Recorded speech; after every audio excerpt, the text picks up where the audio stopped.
Here comes old school. This is Old School Queenies Couples Podcast. Oh yeah. And I got a new hot topic for you every week. Yeah. I'm cutting my music down now. I'm coming at you live from my studio. Yeah, my little small apartment studio. And thank you. I want to thank you for tuning in. So as I was speaking earlier, or at another time, that most of my couples relationship type topics is for subscription only. So you have to get an Apple subscription. But sometimes, every now and then here, we got the news that I have to report for free. And I'm going to share my poor people's news to you, to us, for us, and our history for us to learn about what's going on in the world and all around our area and our neighborhood and all like that. So, thank you again for tuning in, and take a listen. Take a listen at the latest. Take a listen at what I captured for you, for us poor people, for us, for all of us to share and learn our history as well. Thank you again. Yeah, this is old school to your new school. Divided against itself cannot stand. Abraham Lincoln was paraphrasing the Bible when he uttered those words while running for Senate in 1858. They continue to ring true as our nation stands at a crossroads at the start of Black History Month 2026. Since returning to office for his second term a year ago, President Trump has torn open a rupture in our nation between what he and his supporters believe they can do under the guise of law and order and what many Americans believe is morally right. He has divided our country with mass deportations, with his dismantling of civil rights infrastructure that Dr. Martin Luther King Jr. and others fought so hard to build, and with his undermining of confidence in our elections. The one institution that makes all of our other rights possible. All of this is shocking and upsetting, but none of it is new. They represent a continuation and escalation of the internal battle that has raged in this country from the very beginning. That's why it's no surprise that while Trump has tried to divide our country, he has also sought to erase Black history by banning it from high school textbooks, by removing it from government websites, by literally taking a crowbar to a slavery exhibit at the president's house in Philadelphia just over a week ago. Trump fears Black history because it represents the roadmap to a more perfect union for everyone. The America we were promised by the founders that has not yet been fully realized. A country where all men are created equal and endowed by their creator with unalienable rights to life, liberty, and the pursuit of happiness. So many of us dream of that nation. Unfortunately, many others fear it. If we ever want to get there, we all need to rise up and protect our Black history, no matter the cost. Courage is the first step to freedom. If you're afraid to stand alone, you'll never lead anyone anywhere. Courage is the first step to freedom. Muammar Gaddafi, the lion of the desert, they feared to let rise. Brothers and sisters, there are moments in history when a single man becomes a mirror that reflects the truth about power, about justice, about the world that claims to defend freedom while punishing anyone who dares to give freedom to his people. To many across Libya and Africa, Muammar Gaddafi became that mirror, a man who rose from the desert with nothing and built a nation with everything, a man seen by his supporters not as a tyrant, but as a father, and a man many believed powerful nations feared because he could not be controlled, could not be bought, and could not be bent. He was not born in a palace. He was born in a tent. He not inherit power. He inherited struggle. And from that struggle, he built a vision so bold that even his rivals could not ignore it. He believed Libya could be a nation where dignity was not a privilege, but a birthright. When he took leadership, Libya was poor, divided, and overshadowed by foreign influence. Yet instead of bending to that reality, he changed it. In a transformation that many still speak of today, he reshaped the nation with social reforms rarely witnessed in modern history. His supporters often point out that these reforms surpassed what many wealthy democracies ever offered their own people. They believed he saw the basics of human life not as commodities, but as sacred rights. And so he built a society where the people stood tall. Electricity in Libya became free for every home. Loans were given at 0% interest from state-owned banks. Housing was declared a human right, and he vowed his own parents would not receive a home until every Libyan had one. His father died while the family still lived in a tent. Newlyweds received 60,000 dinars to begin their lives. Education was free. Healthcare was free. Literacy rose from 25% to 83%. Libya became a nation of educated minds, doctors, engineers, and thinkers. Farmers were given land, equipment, seeds, livestock, and a home, all free of charge. If Libyans needed medical treatment or studies abroad, the state paid for everything, including flights, accommodation, tuition, and a monthly allowance. If a Libyan bought a car, the government paid half the price. Petrol cost 14 cents per liter. 40 loaves of bread cost 15 cents. Mothers received $5,000 at childbirth. A quarter of Libyans earned university degrees. Graduates who could not find work were paid the average salary of their field until they did. A share of Libya's oil revenue was deposited directly into every citizen's bank account. Libya had no external debt. The nation held $150 billion in reserves. And towering above all of this was the great man-made river, the largest irrigation project in the world, a river pulled from the veins of the Sahara, delivering fresh water across the desert, turning dead land into fertile land. A project many described as one of the engineering wonders of our era. Brothers and sisters, because of these achievements, many around the world asked, if this is dictatorship, then what name do we give to governments that allow their people to drown in debt, hunger, homelessness, and endless bills? To many, Gaddafi's vision extended far beyond Libya. They believed he dreamed of a united Africa, one army, one passport, and most boldly of all, one gold-backed African currency. A currency strong enough to free the continent from dependence on foreign banks, foreign powers, and foreign approval. A strong Africa, many believed, threatened those who profited from a weak Africa. Whispers began to grow. Narratives spread. Supporters insist that foreign powers twisted his image, painting him as a monster while ignoring the millions who lived with dignity under his leadership. Western media showed the world a villain, while many Africans saw a liberator. Then came 2011, a year many Libyans today recall not with hope, but with heartbreak. In their eyes, the fire that swept the region did not bring freedom, it brought destruction. A country that once stood stable was plunged into conflict. Under the claim of protecting civilians, airstrikes shattered Libya's infrastructure, economy, and unity. Roads, universities, hospitals, and even the pipes of the great man-made river were bombed. To those who supported him, it felt like watching their nation be dismantled piece by piece. And when Gaddafi was captured, he was humiliated, beaten, mocked, and killed on camera. A brutal end that many believe was meant as a message to any leader who dared oppose the global order. A message that said, this is what happens when you refuse to kneel. But Libya did not rise after his death. It collapsed. Before Gaddafi, Libya had stability, safety, free healthcare, free education, and one of the highest living standards in Africa. After his fall, Libya became a land of militias, warlords, human trafficking, foreign interference, and shattered dreams. Ask the families who lost their homes. Ask the mothers who lost their sons.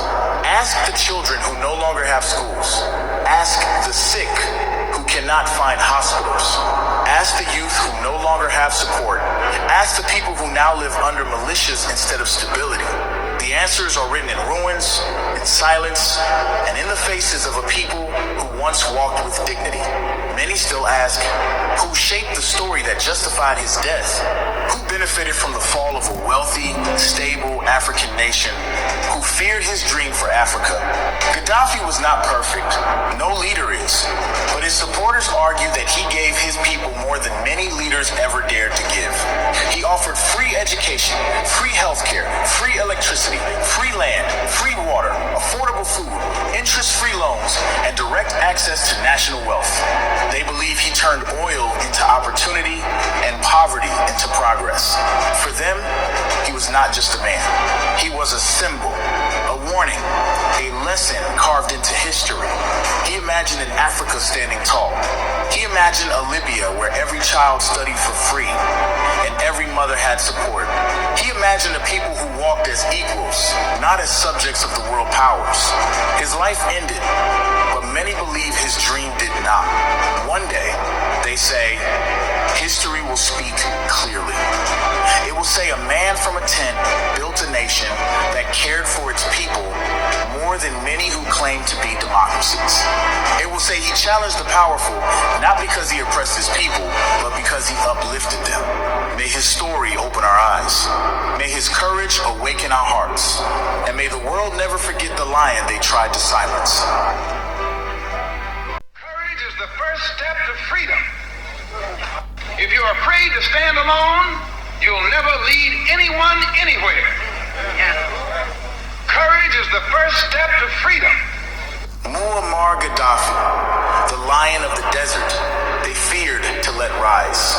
Brothers and sisters, there are moments in history when a single man becomes a mirror that reflects the truth about power, about justice, about the world that claims to defend freedom while punishing anyone who dares to give freedom to his people.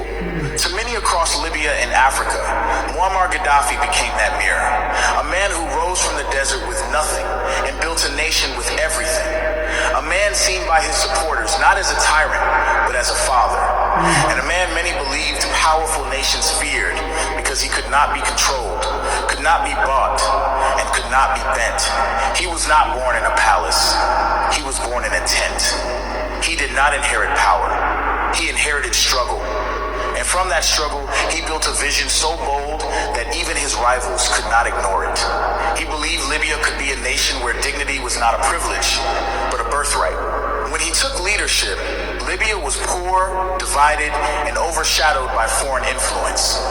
Yet instead of bending to that reality, he changed it. In a transformation that many still speak of today, he reshaped the nation with social reforms rarely witnessed in modern history. His supporters often point out that these reforms surpassed what many wealthy democracies ever offered their own people. They believed he saw the basics of human life not as commodities, but as sacred rights. And so he built a society where the people stood tall. Electricity in Libya became free for every home. Loans were given at 0% interest from state-owned banks. Housing was declared a human right, and he vowed his own parents would not receive a home until every Libyan had one. His father died while the family still lived in a tent. Newlyweds received 60,000 dinars to begin their lives. Education was free. Healthcare was free. Literacy rose from 25% to 83%. Libya became a nation of educated minds, doctors, engineers, and thinkers. Farmers were given land, equipment, seeds, livestock, and a home, all free of charge. If Libyans needed medical treatment or studies abroad, the state paid for everything, including flights, accommodation, tuition, and a monthly allowance. If a Libyan bought a car, the government paid half the price. Petrol cost 14 cents per liter. 40 loaves of bread cost 15 cents. Mothers received $5,000 at childbirth. A quarter of Libyans earned university degrees. Graduates who could not find work were paid the average salary of their field until they did. A share of Libya's oil revenue was deposited directly into every citizen's bank account. Libya had no external debt. The nation held $150 billion in reserves. And towering above all of this was the great man-made river, the largest irrigation project in the world, a river pulled from the veins of the Sahara, delivering fresh water across the desert, turning dead land into fertile land. A project many described as one of the engineering wonders of our era. Brothers and sisters, because of these achievements, Many around the world asked, if this is dictatorship, then what name do we give to governments that allow their people to drown in debt, hunger, homelessness, and endless bills? To many, Gaddafi's vision extended far beyond Libya. They believed he dreamed of a united Africa, one army, one passport, and most boldly of all, one gold-backed African currency. A currency strong enough to free the continent from dependence on foreign banks, foreign powers, and foreign approval. A strong Africa, many believed, threatened those who profited from a weak Africa. Whispers began to grow. Narratives spread. Supporters insist that foreign powers twisted his image, painting him as a monster while ignoring the millions who lived with dignity under his leadership. Western media showed the world a villain, while many Africans saw a liberator. Then came 2011, a year many Libyans today recall not with hope, but with heartbreak. In their eyes, the fire that swept the region did not bring freedom, it brought destruction. A country that once stood stable was plunged into conflict. Under the claim of protecting civilians, airstrikes shattered Libya's infrastructure, economy, and unity. Roads, universities, hospitals, and even the pipes of the great man-made river were bombed. To those who supported him, it felt like watching their nation be dismantled piece by piece.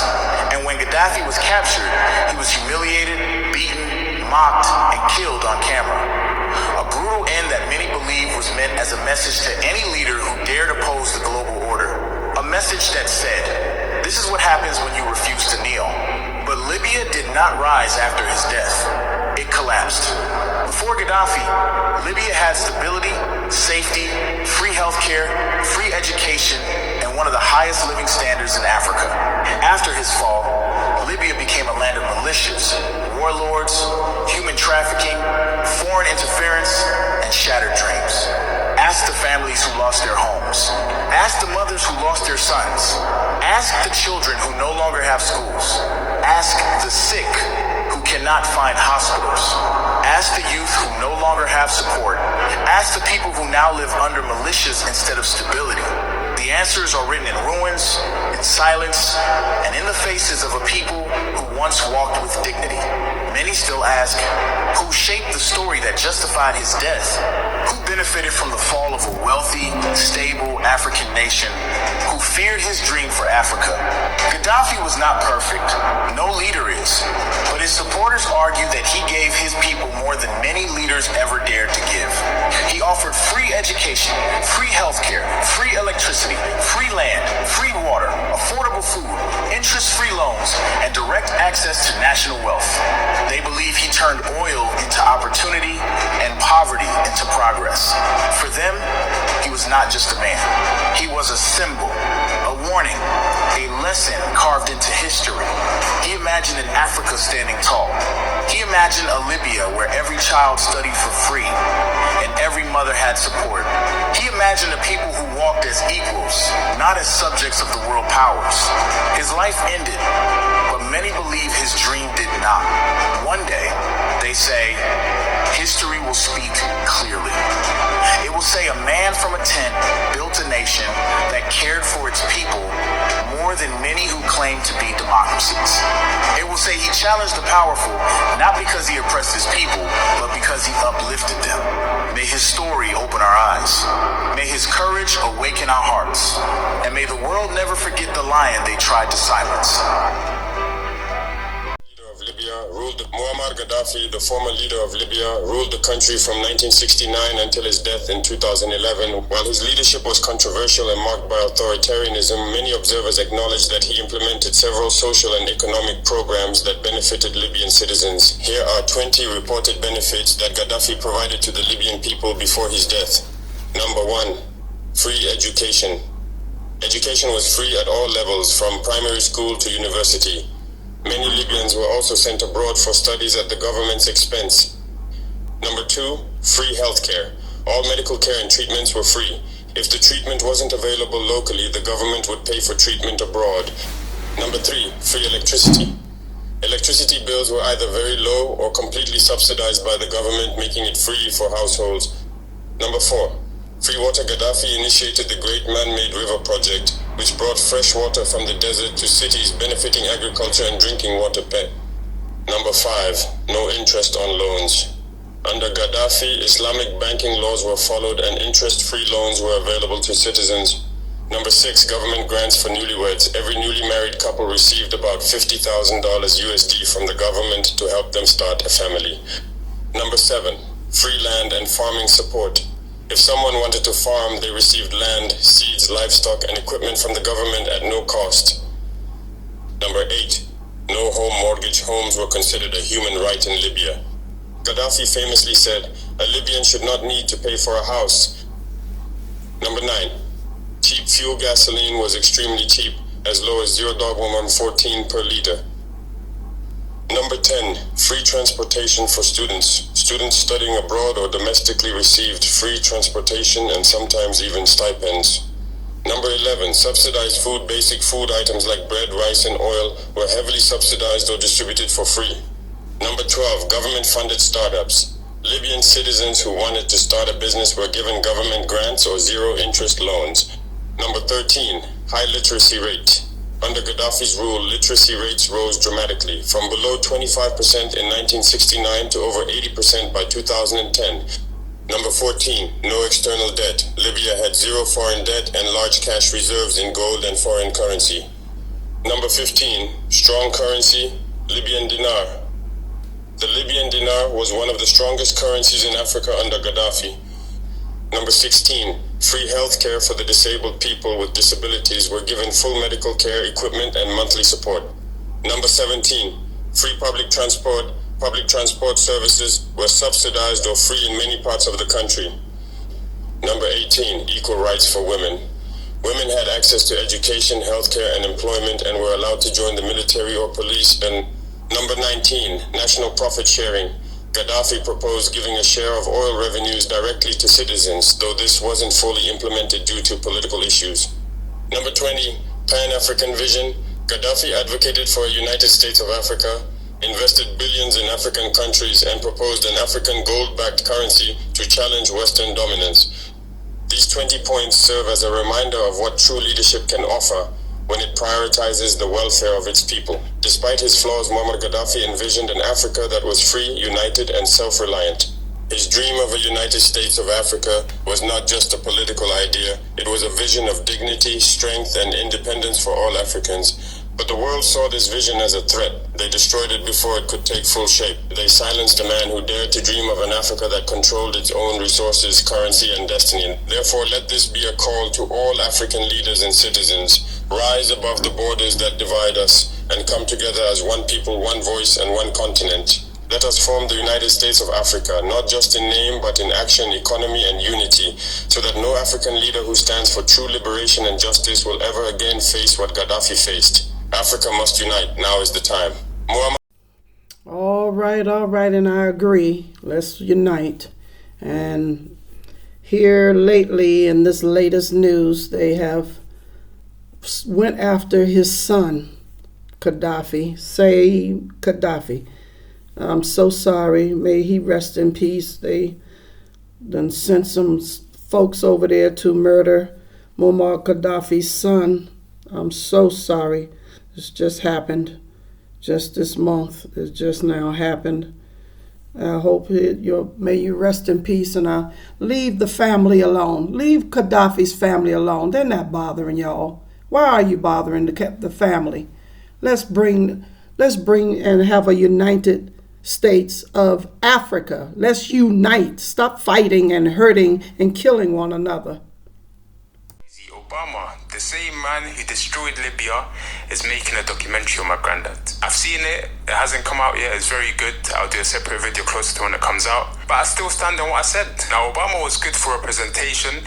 He gave hope for a lot of us, and he made us think that change is coming. But representation can be very dangerous because it gives us the illusion of progress. But in reality, he's still serving the same system and he's still committing war crimes, and thousands of people are still being killed. Under Obama, Libya, which was one of the most prosperous countries in Africa, it was destroyed and they killed Gaddafi, the man who told us himself that he was inspired by my granddad and he wanted to carry his vision for Africa. After the war, Obama comes out and he says, I just wish we'd done a bit more after the war in Libya. Not that he wishes that they didn't destroy Libya in the first place. He sent drone warfare across Africa and the Middle East. He deported more immigrants than any US president ever, and he protected Wall Street after a financial crisis that crushed working class people. So when I said I hope Zahra and Kwame Nkrumah doesn't turn out like Obama, that is exactly what I meant. It's all well and good giving good speeches and being charismatic, but if you're not actually challenging the system, then what good is it? Now, I don't think he'll be like Obama. I actually like him.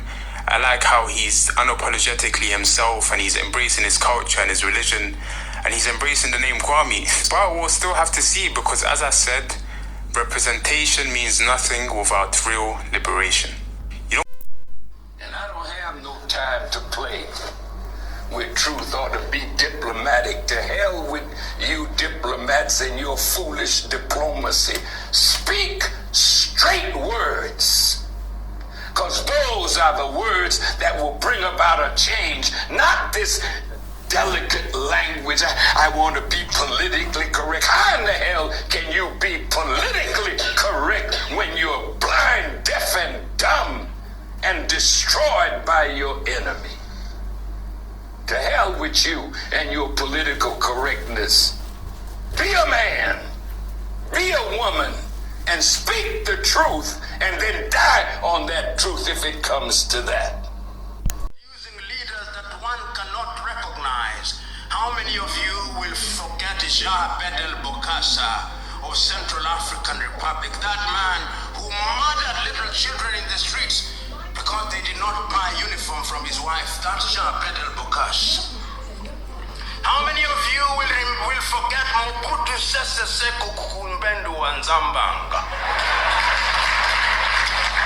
who changed his country's name and presided over a kleptocratic regime? The Democratic Republic of Congo is the richest resource country on earth. Conservatively, they said that under her belly she has minerals, which is equivalent to 34.1 trillion United States dollars. And yet today, it is one of the poorest nations on earth. It is the only nation on earth which on the day of the election has its president saying, we know we ought to have elections, but we have no money to hold elections. Africa started producing leaders that one cannot recognize. And the diaspora. Good evening, my dear brothers and sisters across Africa and the diaspora. My name is Akosua Prempe, and I'm your presenter here at the United States of Africa TV, where we speak with one voice for one Africa. In recent days, many people have asked, why do we call it the United States of Africa? Some believe the name sounds too similar to another nation, but today I want to share the truth and the powerful history behind this name. The idea of the United States of Africa was not created today. It was born from the hearts of our Pan-African visionaries, Marcus Gavey, Kwame Nkrumah, Muammar Gaddafi, Robert Mugabe, Julius Nyerere, and many others. When Dr. Kwame Nkrumah, the first president of independent Ghana, spoke about this vision, he declared that Africa must unite politically, economically, and spiritually to protect its people and resources from foreign domination. Let's watch what he said. This mid-20th century is Africa's. This decade is the decade of African independence. Forward then to independence. To independence now. Tomorrow, the United States of Africa. You just heard it with your own ears. Dr. Kwame Nkrumah himself said, United States of Africa. That shows our founding fathers, the first generation of African leaders, wanted us to carry that name. This name wasn't chosen by mistake. It carries the dream of our ancestors, a dream of freedom, unity, and dignity for every African. So when we say United States of Africa today, we're not copying anyone. We're continuing the vision they began. Africa's future is in our own hands, and together we will finish what they started. What do you think? Should we keep United States of Africa, or do you have another powerful name for our united continent? Comment below. Your voice matters. And don't forget to like, comment, share, and subscribe so we can connect all Africans and make this dream a living reality. Once again, I'm Akosua Prempeh, broadcasting from the United States of Africa TV, One Africa, One Voice, One Destiny. Europeans never created a civilization. Show me one. That's the only question I'm saying. Show me a European civilization. Rome is not a civilization. Greece was not a civilization. You don't know a day in the history of Greece where there wasn't a war. You don't know a day in the history of Rome and there wasn't a war. Those are not civilization. Those are death culture, war culture. They're not building anything. They're stealing from other people, borrowing from other people, and still carrying on this anti-human, anti-nature behavior of murdering, stealing to conquer and appropriate something that belonged to someone else that you could have gotten by just shaking their hands and making a deal. Why are white people so intimidated and threatened by black men despite their claims that black men are inferior to them and incapable of the most basic tasks? Well, there's an easy answer to that question. No black men are are superior to them. Put us in any playing field, be it physics or football, and we will win. Give us the same opportunities, and we will win. Because we come from a history of not trying to destroy and dominate the world, and you come from a history of trying to destroy and dominate the world, and that has become the culture of the white community. Kwame Nkrumah believed something dangerous, that Africa was not weak, not divided, not meant to beg. He believed Africa could unite, one currency, one army, one voice on the world stage. To Africans, it sounded like freedom. To the West, it sounded like rebellion. Nkrumah didn't just want Ghana independent. He wanted Africa uncontrollable. So they called him a dictator, painted him reckless, and while he was abroad, they removed him. Pan-Africanism was never a dream. It was a threat. And the world made sure it didn't spread. Kwame Nkrumah. Oppression survives on hesitation. The moment a people stop hesitating, power starts to shift. Power doesn't fear resistance. It fears urgency. That's why it teaches you patience while it keeps moving forward. Oppression doesn't always arrive with violence. Sometimes it stretches itself across generations, so slowly people forget it was ever done on purpose. Notice who gets labeled extreme and who never does. Language isn't neutral, it's how power tells you who to ignore. They use fear like a weapon. Keep you scared long enough and you'll defend the very system that's destroying you. People don't lose freedom overnight. They lose it by accepting injustice, one day at a time. They'll let you participate, but not control. Participation keeps you busy. Ownership makes you powerful. History is written by those in power, edited by those who serve them, and believed by those who never question either. We are non-violent with people who are non-violent with us. But we are not non-violent with anyone who is violent with us. You can't separate peace from freedom because no one can be at peace unless he has his freedom. You don't need permission to be free. You need courage. And courage is something no oppressor can give or take. People who respect themselves set the terms of how they are treated. Self-respect is not a request, it's a standard. If you're afraid to stand alone, you'll never lead anyone anywhere. Courage is the first step to freedom. They don't fear your anger, they fear your clarity. Because a clear-minded people can't be ruled. They'll change the law, but keep the power the same. policy without control is just permission, not freedom. Every powerful movement is dangerous while it lives, but once it ends, it is often rewritten to seem harmless. The message is softened, the struggle is sanitized, and the people are taught a version of history that no longer threatens power. I am Akosua Prempeh, your presenter from the United States of Africa TV. Tonight we speak for justice, not revenge.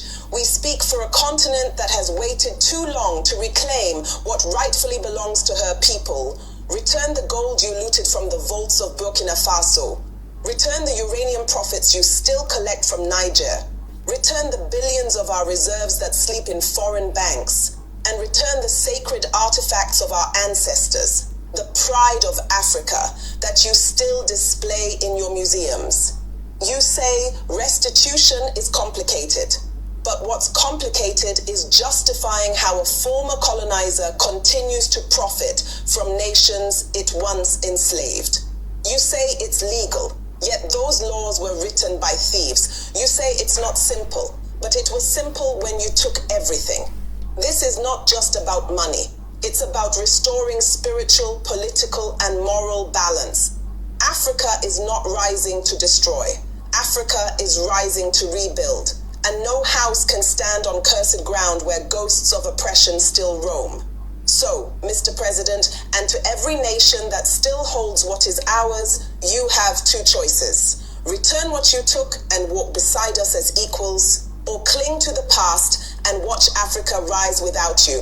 Because hear me clearly, Africa will rise, proud, united, and unstoppable, not in your image, but in our own, not by your permission, but with the blessing of our ancestors. Good evening, Africa and the world. I am Akosua Prempeh, your presenter from the United States of Africa TV.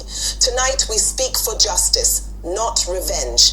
We speak for a continent that has waited too long to reclaim what rightfully belongs to her people. To every African across the continent and the diaspora, the time has come to stand together as one people, one destiny, one Africa.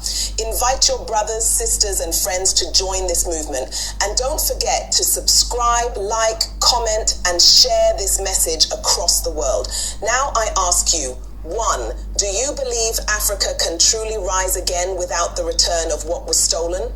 2. What does true African unity mean to you? Economic power, political strength, or spiritual freedom? Leave your answers in the comments below.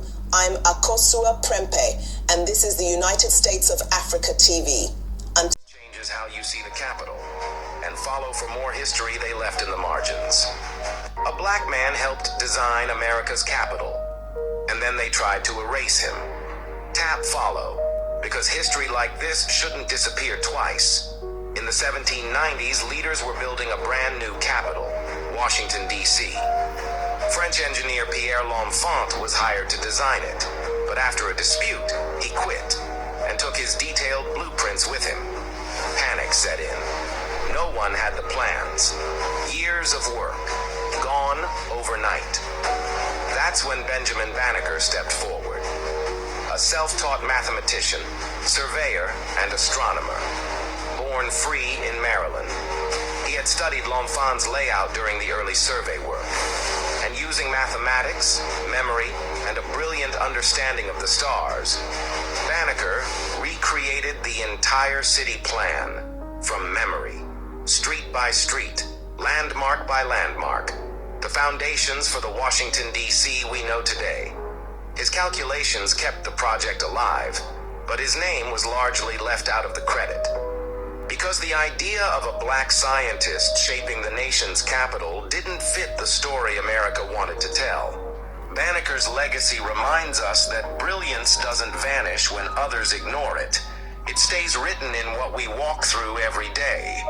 That's the real architecture of memory. So here's the question. Why don't our textbooks mention Benjamin Banneker's role in designing DC? Comment, remember Banneker. If this change for a white white TV show and never told you where it really came from. You've heard the phrase, the real McCoy. Most folks link it to that 1960s white family sitcom, but the truth behind the name, it started with a black inventor whose story they buried. Elijah McCoy was born to formerly enslaved parents in 1844. He studied engineering, but no company would hire a black man as an engineer. So he worked as a railroad fireman and quietly changed the entire industry. He invented a lubrication system that allowed trains to run without stopping. It was so effective that engineers began demanding, "Give me the real McCoy." But here's the gut punch. White-owned companies copied his invention. They got rich. He got erased. And while many families sat around watching the real McCoys on TV, the real McCoy was forgotten. Why does America celebrate the imitations but bury the black originators? Comment McCoy if you refuse to let this truth stay hidden. Follow for more history they tried to hide. They stole a black man's name for a white TV show and never told you. You don't get no stripes for that, nigga. Motherfuckers done gone berserk. You know what I mean? They don't even know Bloods and Crips started right here in Oakland. It's an offshoot of the Black Panthers. I'm gonna teach y'all something today. When the feds came to break up the Black Panthers, you know, they shooting UEP and everybody up, you know, getting these niggas all doped up and shit, because the movement was too strong. Two of the brothers went down to LA.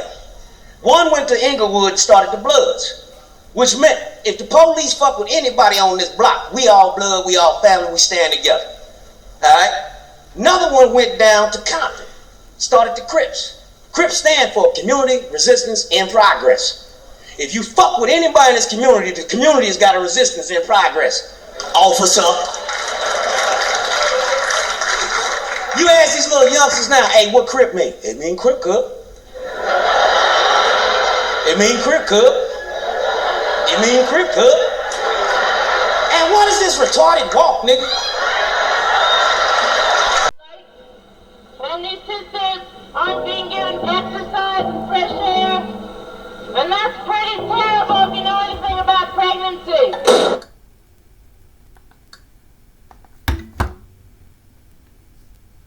We're here because we've heard about the torture of our Panther sisters in jail. My mother was pregnant with me while she was in prison. They've been isolated from other prisoners. They're kept awake by light. And these sisters aren't being given exercise and fresh air. And that's pretty terrible if you know anything about pregnancy. So I am 5 months pregnant and there is no prenatal care. I ate powdered eggs and boiled potatoes and had to get a court order just to get 1 egg and 1 glass of milk. She was her own attorney, never been to law school, facing 300 and something odd years. I lost weight. My son, however, gained weight. So I was not born in prison, but I was cultivated in prison. And not only that, but they declared these Panther sisters to be unfit mothers, and they said they're going to take these children and do as they see fit with them. Fanny already said to me I was to take her baby, and that was hard to accept, that she may go away for the rest of her life. This is a trial that lasted for 13 months. Now they want the same rallies, the same support. They want the same articles in the Panther paper. We just felt that we had failed.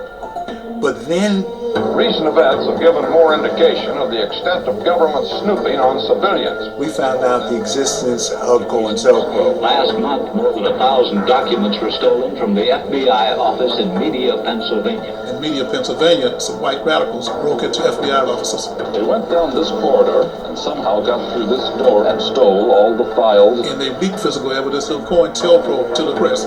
The FBI once distributed a Black Panther coloring book that depicted the police as saber-toothed pigs. These and many other dirty tricks carried out by the Bureau were revealed by the FBI files on its counterintelligence program, codenamed COINTELPRO. They caught the lies and how diabolical this nation was.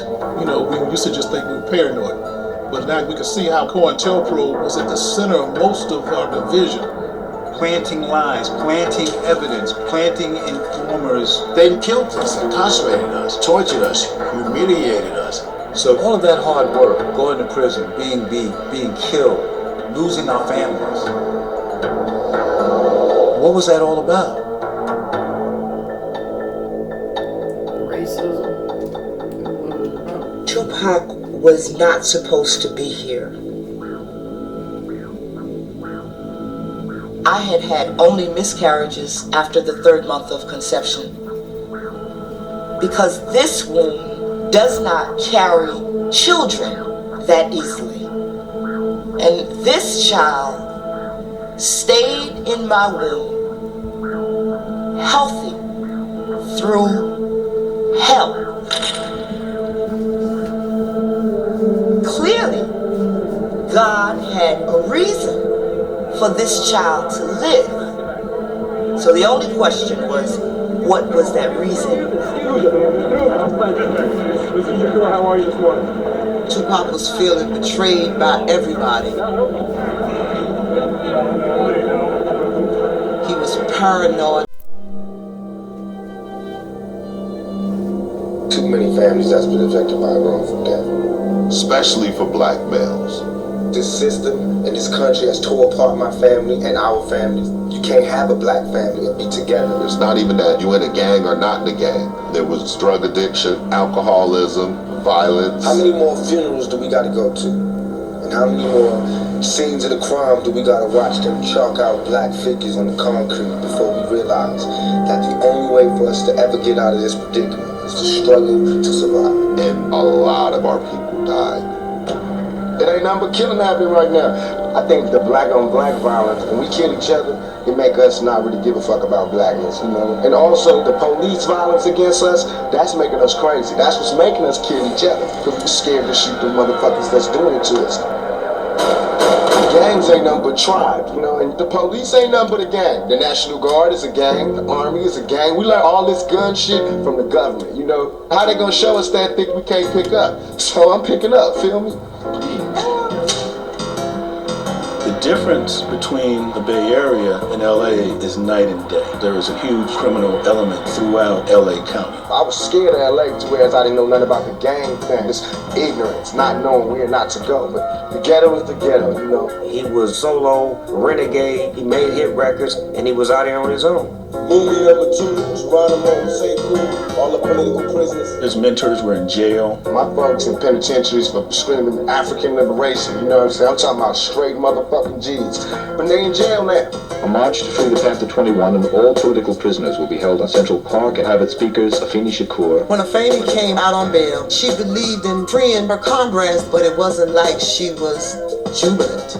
New York's Harlem is the biggest black ghetto in the country, but the Panther chapter here is so weak that it's an embarrassment to the party. The Panthers have been essentially leaderless here. There were day-to-day struggles to keep a Panther office open. Their programs are at a standstill. No free medical program, no free clothing program. And with very little sleep, Afeni would do all of those jobs. Wake up early in the morning, my state so military, suckers fantasizing pictures of a young brother buried. Afeni Shakur is one of the 2 Panther 21 members now out on bail. The next person out was Setchaweo Tabor, and then it was Daruba Benwahan. Both of them brilliant speakers and organizers. And then Joan Bird, she was the other woman with Panther 21. And I had been adjudicated youthful offender. I was severed from the case and released. We started traveling, getting more support for the case. Huey Newton and Bobby Seale called it creating a colossal event. She drew a crowd. It was the people doing Free the Panther 21 and Fuck the Pigs. Oh God, I like that. Central Street would be shut down. Black folk, white folk, students, tourists, because they knew sparks were going to fly. The Panthers started shouting and the judge called a recess. Judge Murtaugh was all about decorum. We booed, cheered, jeered, and screamed, "You're a lying, racist, fascist pig," every day. This afternoon there was more disorder and another early recess. Power to the people. We weren't going to politely be lynched. However, there was starting to be tension between national leadership and local leadership. Founder Huey Newton is in a California prison for manslaughter. Chairman Bobby Seale faces trial for murder. Eldridge Cleaver has fled into exile. Basically, there was conflict going back and forth with the West Coast and the East Coast about money. What happened is that we had raised a bunch of $1 million, big bucks. But the the party did is take that money and use it for cases everyplace else. They did not use it for the bail for the New York Panther 21 when we had given our words. I mean, Huey was out and insane. Newton's last trial and manslaughter conviction were overturned. He is back on the street. So as the trial day nears closer, Afeni and I found ourselves in the middle of all of that tension. And the members of the Panther 21 who were still inside, led by Lumumba, did not feel we were doing enough to get other people out. What we didn't know was that this was exactly the strategy of the government. In any war, the way you weaken an opponent is to make the enemy fight a war on many different fronts. And Pac and I used to have this conversation about COINTELPRO as a reminder for him, because hip-hop was becoming such a powerful economic and political force. For the black community especially, we have like broken families with no father, no big brothers, and so the music becomes the father. You grow up, you get the lessons that you would have got from your daddy, and it's like you paying $10 for a whole lifestyle of game. That's why these white kids can dress and act like niggas, because all they got to do is go get 10 tapes. Hood 101. Rap is essentially a black art form, and surprisingly, 70% of rap music is bought by white young people. For the government, there is nothing worse than a revolutionary having a voice like cinema and records. Can you imagine your mom is the DA or the judge or whatever, and they sit in cats that look like Tupac to jail all day, and then their kid has this poster on their wall. Like, well, take that down and put Bruce Springsteen back up. I saw people had no clue what thug meant across his stomach. It started with 50 niggas. 50 niggas, never ignorant getting goals accomplished. 50,000, 50 million, and it was a movement that was going to bring everybody all over the ghettos together. Here we go, we're going to send this one out to the old school. All these motherfuckers in the Bronx and Brooklyn and Staten Island, Queens, and all the motherfuckers that laid it down. It was just about unity. He just wanted to broaden the horizon of all of hip-hop. I remember Mr. Magic Flash, Grandmaster Cass out there raising hell, but I didn't last Eric B. and Rakim was. At the time, the East Coast was established as far as hip-hop. They wrote the rules. What you could say, how you could say it. That shit drove Pac crazy. Like, fuck that. This is real hip-hop too. On the West Coast. And that's why he was so on us in the early stages of our career of embracing other hip-hop and other types of music. And so it started with 50 niggas, and then it went on a thug life. And Matula was in prison. But he would call making sure it had structure to it, a goal. Matula called him all the time. Matula was who put Watani with us. Watani was a gift from God. In addition to being elder, he was a security specialist. He understood what was going on beyond what any of us saw. And he was a connection to Matula. Matula was a person that really Tupac knew as a father. But the feds actually tried to not allow that relationship. When I say the feds, I'm talking about the Bureau of Prisons, to try to stop the communication between Tupac and Matula. You know, because behind the walls, he's looked upon the same way as Tupac was looked upon the street. Leaders. Even inside of the prison, he stopped gang violence, racial violence. He was at peacemaker. It was from that Matula began to organize with some other shop callers and wrote the Thug Life Code. This Thug Life Code, we have a code putting order to the violence on the streets. The OGs in the East Coast and the West Coast and the penitentiaries. Like, we're going to be against drive-bys, kidnappings, attacks on people that are not involved, and people who perpetrate that, they have to deal with the consequences when they go to jail, because that's who's going to enforce this code and the thug life that's on the street. It's like we're cleaning up the dirt. I can't change what the dirt that's here, but I can put all this dirt in one corner, and I will give my whole life to this planet I have for thug life. Tupac was our spokesperson for the code, but at times he would struggle with that. And so that was a balancing act that he was dealing with. He feels like he has to perform to be this image that everybody wants him to be. You have all over the country big time OG criminals telling me they want me to lead their movement. I mean, I'm gonna have a small identity crisis here. Okay, so let's go back to the questions. Have you been in any other jails or prisons other than the present? Yes, I'm not sure of the word. It was fist fight with another individual. Okay, so assault and battery? No. He was convicted of simple assault for engaging in a fight with some entertainers, the Hughes twins. How did you not get hurt? I am not African because I was born in Africa, but because Africa was born in me. Action without thought is empty. Thought without action is blind. It is clear that we must find an African solution to our problems, and that this can only be found in African unity. Divided, we are weak. United, Africa will become one of the greatest forces for good in the world. Those who would judge us merely by the heights we have achieved would do well to remember the depths from which we started. Africa is a paradox which illustrates and highlights neo-colonialism. Her earth is rich, yet the products that come from above and below the soil continue to enrich not Africans predominantly, but groups and individuals who operate to Africa's impoverishment. The independence of Ghana is meaningless unless it is linked up with the total liberation of the African continent. We have awakened. We will not sleep anymore. Once you treat people like God for too long, they begin to think that they are gods. People in position of leadership must always be reminded, you are not the best of us. History has no shortage of monsters who started well. If you look at Hitler, in his early days, perhaps he was not the Hitler that we ended up with. If you look at Mussolini, perhaps it is not the Mussolini that we started with. If you look at Attila the Hun, perhaps it is not Attila the Hun that we started with. If you look at Idi Amin in Uganda, the Amin we started with is not the Amin we ended up with. If you look at Robert Gabriel Mugabe, the Mugabe that we started with is not the Mugabe that we ended up with. So let us be slow to canonize people. Once you treat Africa's size, and you've been lied to about Africa's size, and tonight we're setting the record straight. I'm Akosua Prempe for United States of Africa TV. Stay with me, because once you see the true map, you'll never see our continent the same way again. For decades, school maps used projections that inflate Europe and North America while shrinking Africa. That wasn't harmless. It shaped beliefs about power and potential.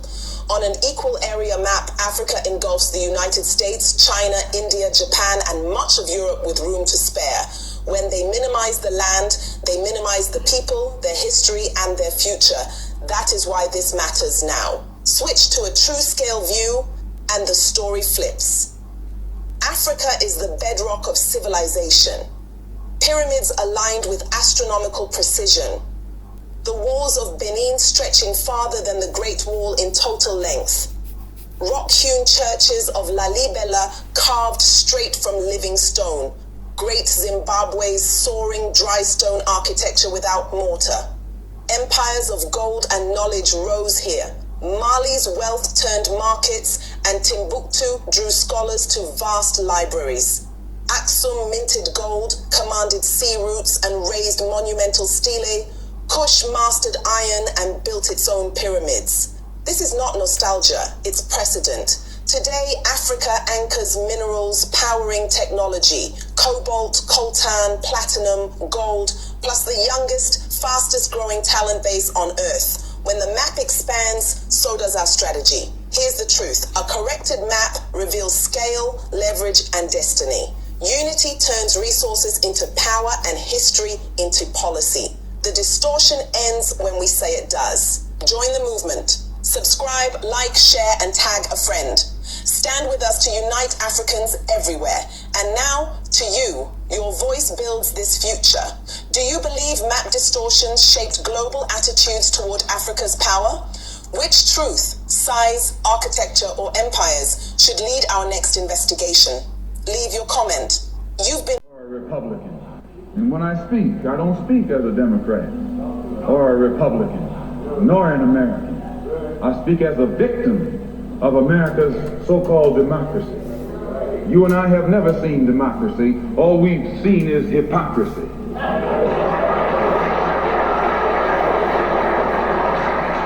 Why should the black man in America concern himself, since we've been away from the African continent for 400 years, 300 or 400 years?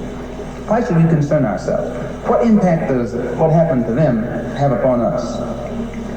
Number one, first you have to realize that up until 1959, Africa was dominated by the colonial powers, and by the colonial powers of Europe having complete control over Africa, they projected the image of Africa negatively. They projected Africa always in a negative light. Jungles, savages, cannibals, nothing civilized. And naturally, it was so negative until it was negative to you and me. And you and I began to hate it. We didn't want anybody to tell us anything about Africa, and much less call us an African. And in hating Africa and hating the African, we ended up even hating ourselves without even realizing it. Because you can't hate the roots of a tree and not hate the tree. You can't hate your origin and not end up hating yourself. You can't hate Africa and not hate yourself. And you show me one of these people over here who have been thoroughly brainwashed, who has a negative attitude toward Africa, and I'll show you one that has a negative attitude toward himself. You can't have a negative attitude toward yourself, a positive attitude toward yourself, and a negative attitude toward Africa at the same time. To the same degree that your attitude, that your understanding of an attitude toward Africa becomes positive, you'll find that your understanding of and your attitude toward yourself will also become positive. And this is what the white man knows. So they very skillfully made you and me hate our African identity, our African characteristics. And you know yourself that we have been a people who hated our African characteristics. We hated our hair. We hated the shape of our nose. We wanted one of those long dog-like noses, you know. Yeah. We hated the color of our skin. Hated the blood of Africa that was in our veins. And then hating our features and our skin and our blood, while we had to end up hating ourselves. And we hated ourselves. Our color became to us a chain. We felt that it was holding us back. Our color became to us like a prison, which we felt was keeping us confined, not letting us go this way or that way.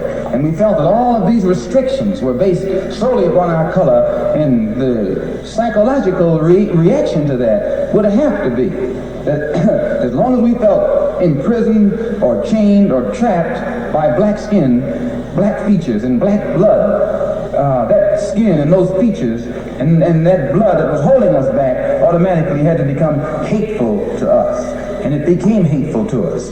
It made us feel inferior. It made us feel inadequate. It made us feel helpless.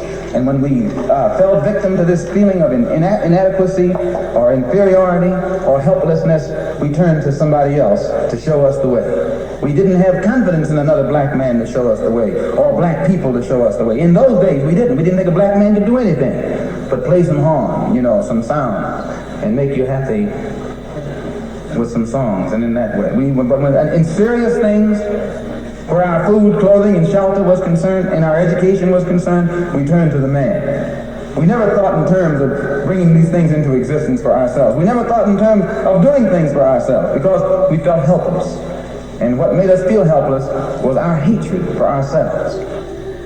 One of the things that made the Black Muslim movement grow was its emphasis upon things African.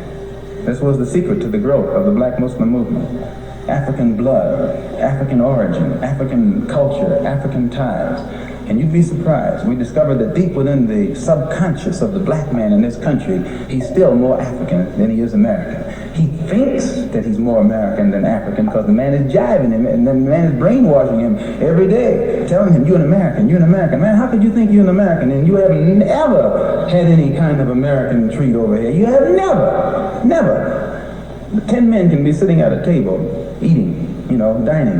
And I can come and sit down where they're dining. They're dining. I got a plate in front of me, but nothing is on it. Because all of us are sitting at the same table, are all of us diners?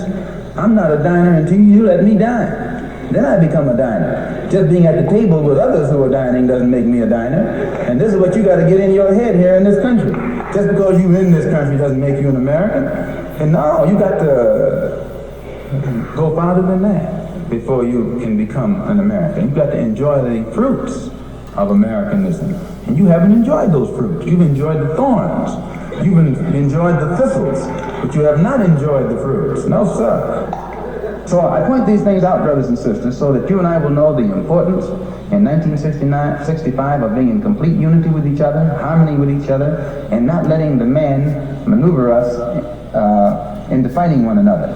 I say that again that I'm not a racist. I don't believe in any form of segregation or anything like that. I'm for the brotherhood of everybody, but I don't believe in forcing brotherhood upon people who don't want it. As long as we practice brotherhood among ourselves, and then others who want to practice brotherhood with us, we practice it with them also, we're for that. But I don't think that we should run around trying to love somebody who doesn't love us.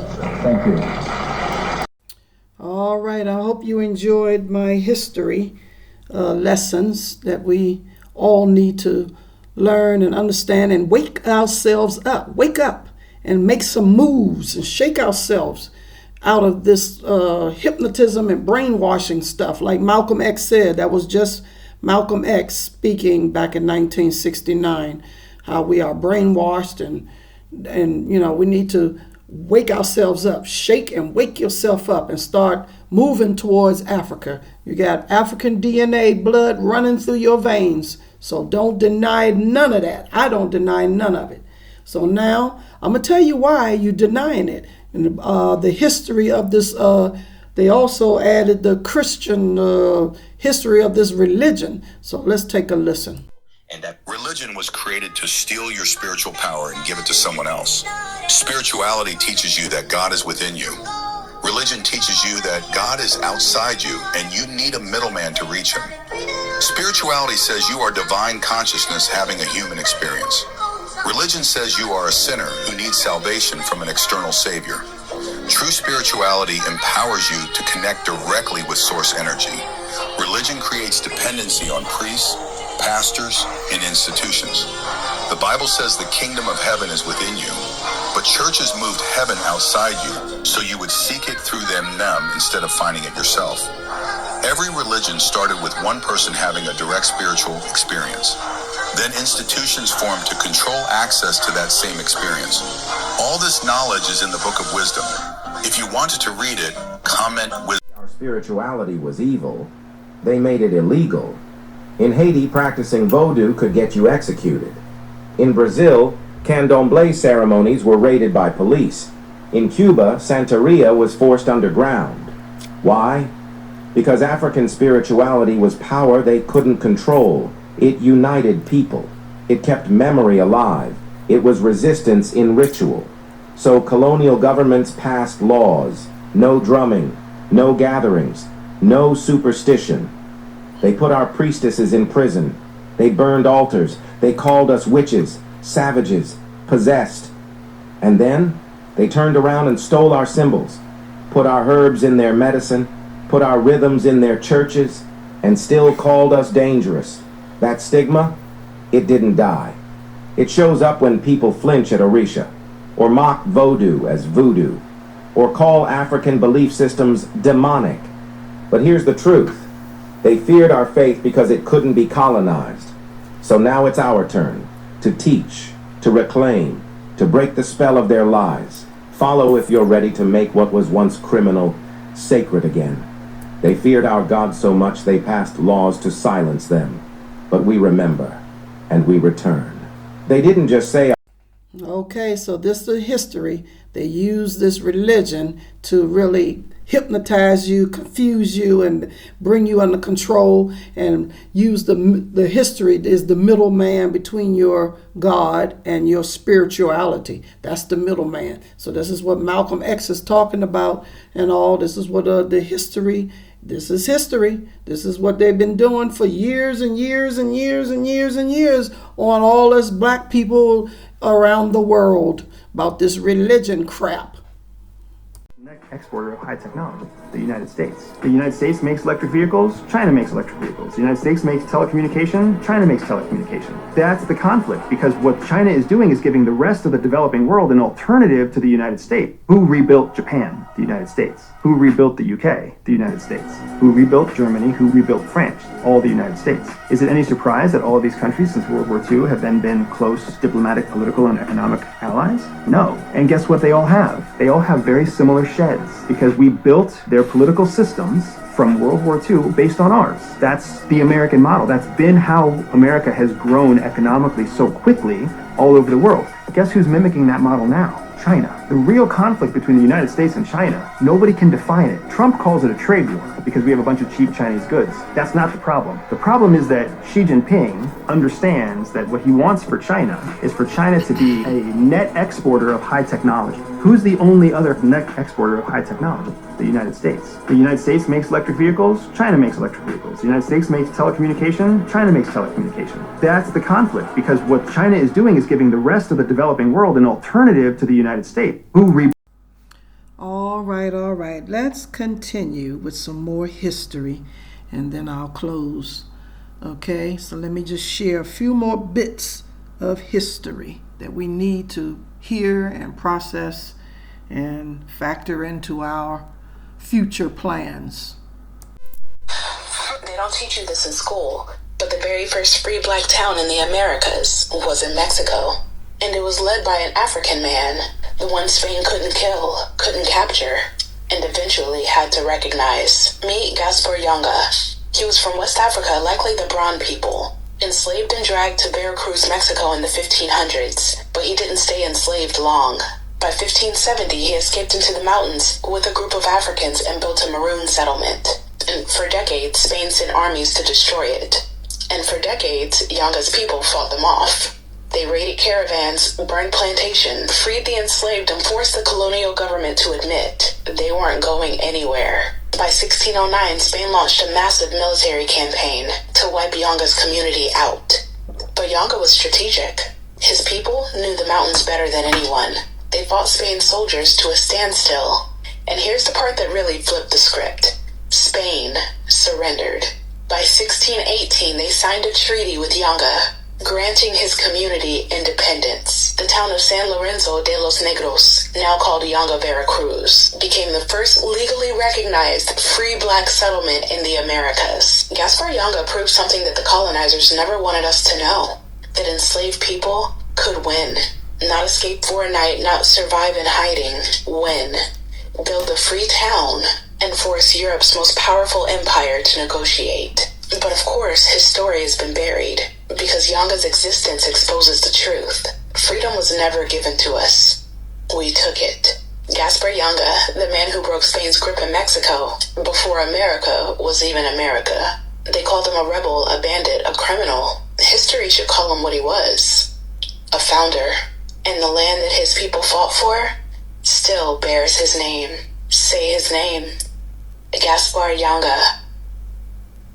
On this earth understands that you're in a team relationship. Racism is a team sport. It came into existence as a team. You play as a team or you lose by default. And only with black folk do people get upset when black folks start talking about coming together and uniting and working together and cooperating together, buying from each other and supporting each other. You know why? For a simple reason that everybody understands. You come together and unify, that signifies strength.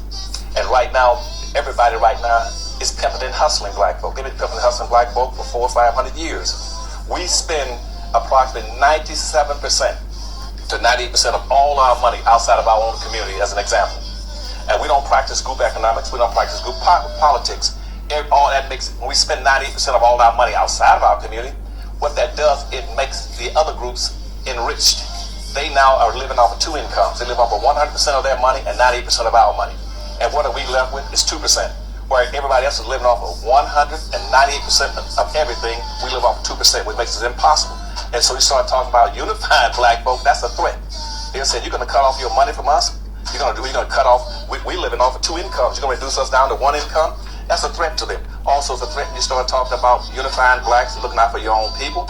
That means political possibility of uniting as a political force in this country, which nobody wants to see. That's a threat, because all the rest of the people in society are living privileged lifestyles based on what they came in here and got as immigrants. Black folk never had those lifestyles. So yes, it's a threat to them. We ought to do all we can and seek to lift ourselves by our own bootstraps. But it's a cruel jest to say to a bootless man that he ought to lift himself by his own bootstraps. And America freed the slaves in 1863 through the Emancipation Proclamation, but gave the slaves no land or nothing in reality to get started on. At the same time, America was giving away millions of acres of land in the West and the Midwest, which meant that there was a willingness to give the white peasants from Europe an economic base. And yet it refused to give its black peasants from Africa, who came here involuntarily in chains and had worked free for 244 years, any kind of economic base. And so emancipation for the Negro was really freedom to hunger. It was freedom to the winds and rains of heaven. It was freedom without food to eat or land to cultivate, and therefore it was freedom and famine at the same time. I believe we ought to do all we can and seek to lift ourselves by our own bootstraps. But it's a cruel jest to say to a bootless man that he ought to lift himself by his own bootstraps. And America free. Guys, if you listen to this, Africa, if you add up the 55 countries of the African Union, that's about 1.5 billion people. Same size as India, same size as China. The big difference is that the imperial powers divided Africa into 55 little countries, not one of which can thrive on its own.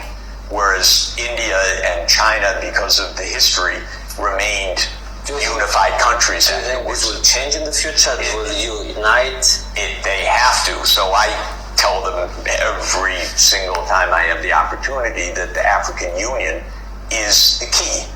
As 55, you can't make it. But as one African continental economy, you can make it. So what's happening now is Africa's population is continuing to rise. It's the only place in the world with rapid population growth. And all the other are declining. Everyone else has peaked, or just about to peak, or actually beginning a decline. Africa's population today is 1.5 billion. By 2050, it'll be 2.5 billion. That's a lot. Adding 1 billion people in the next quarter century. If you go even farther and just try to extrapolate based on current trends, Africa's population reaches about 3.5 billion, and according to the UN most recent forecast, 3.7 billion by the end of the 21st century. And Africa goes from being 9% of the world population to being more than 30% of the world population. It's going to be a completely different world. What do I say to African leaders every time I have the chance? First, be Africa-wide. Second, get on quickly with mass education, because that is the key to the economic development. Third, look at what China did. Follow that model. But we need a different system. Start by saying the King of Belgium created a slave colony for 30 years. The government of Belgium ran the slave colony for another 40 years. The CIA assassinated your first popular leader, Mr. Lumumba, and then installed another dictatorship for the next 30 years. In the Congo. And then Glencore and others now suck out your cobalt without giving you tax income. We don't reflect on that. We say, what's wrong with you? Why don't you govern properly? And so we have a system, but we need a different system.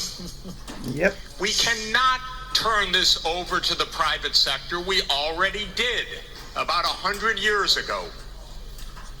Not only to the private sector with the U.S. military behind it.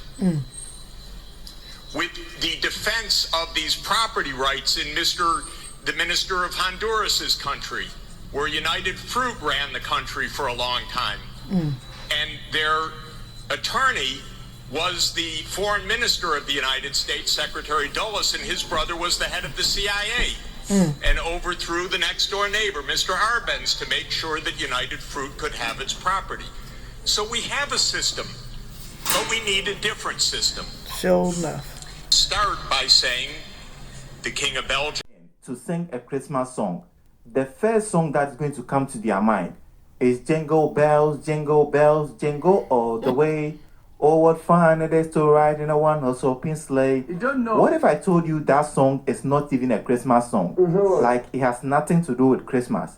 In fact, it's a drinking song. When I say Jingle Bell, this is what is going to come to your mind first, right? But this is the real Jingle Bell. Now, the original name of this song, Jingle Bells, is One Horse Open Sleigh by James Pierpont back in 1857. So that's like 100 years before Ghana got independence. This song was first performed at the minstrel show. Now, if you don't know what the minstrel show is, you can Google it. You understand? This song is believed to have two origins, but there's a plaque that shows where the song comes from and then who wrote the song. When you Google Jingle Bell right now, they'll tell you that it's the ball they used to hang around horses back in the day to avoid collision in the snow. It made a lot of noise so that when they are riding in the snow, they will not collide against each other. But actually, this is the real Jingle Bell. It was like a collar they used to hang around the slaves back in the day so that they could not escape. You get it? If you're escaping, there's this bell at the edges that will make noise for them to come and catch you. So just in case you are thinking of singing Jingle Bell this Christmas, think twice. Illuminated Freemasonry in Europe, the groups were called circles, and you had your circle of friends.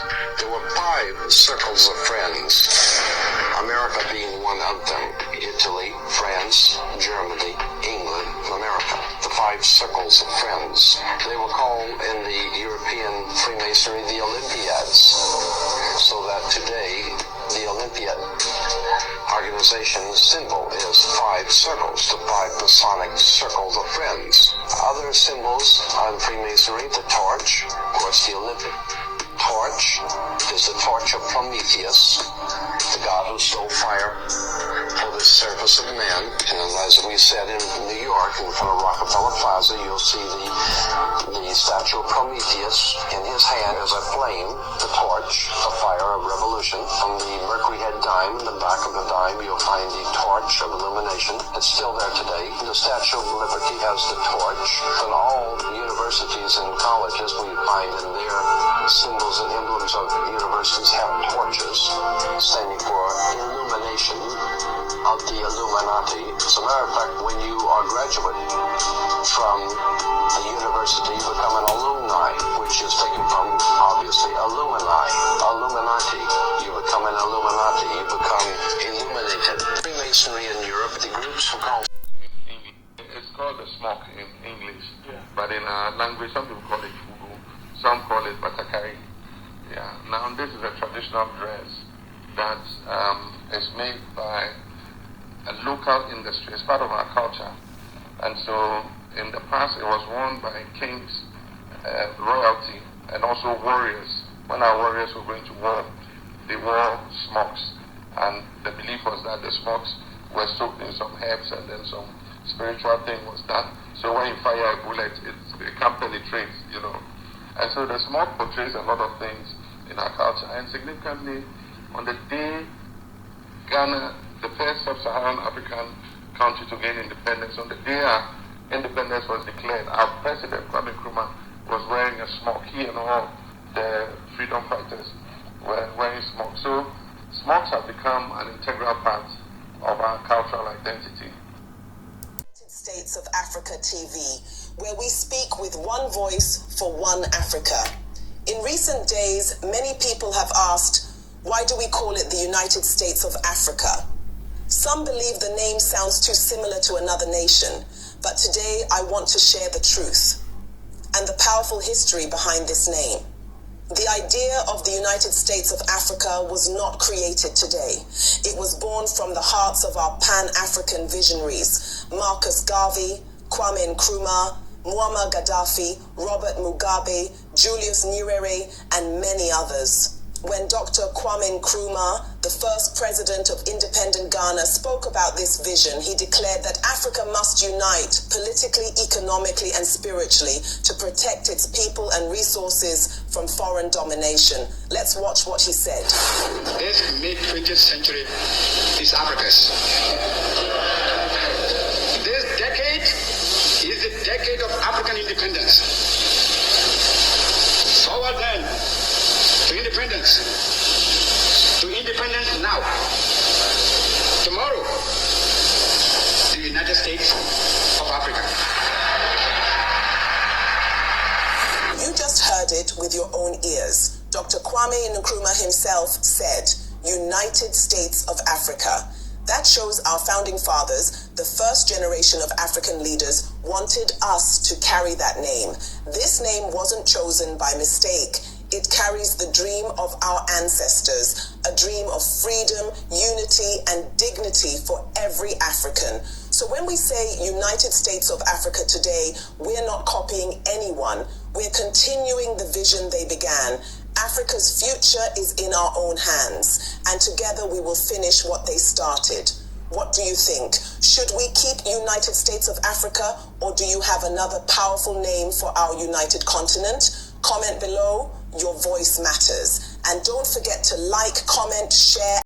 All right, to close, this is Old School Queenies Couples Podcast and a special Topic Tuesday on our history lesson. So wake up and start, planning to do whatever you need to do to move yourself and your family. Just wake up and join the movement, Okay, I hope you enjoyed learning some history, and I'm sharing all that I can find. I'm sharing all the history that they've been trying to erase from us. Thank you for tuning in. This is Old School Queenies Couples Podcast. Come back next Tuesday. Oh, yeah. Oh, sometimes I have a Friday rewind, a flashback, or Saturday rewind. So thank you again. You can leave your comments wherever you can find to leave your comments. Thank you again.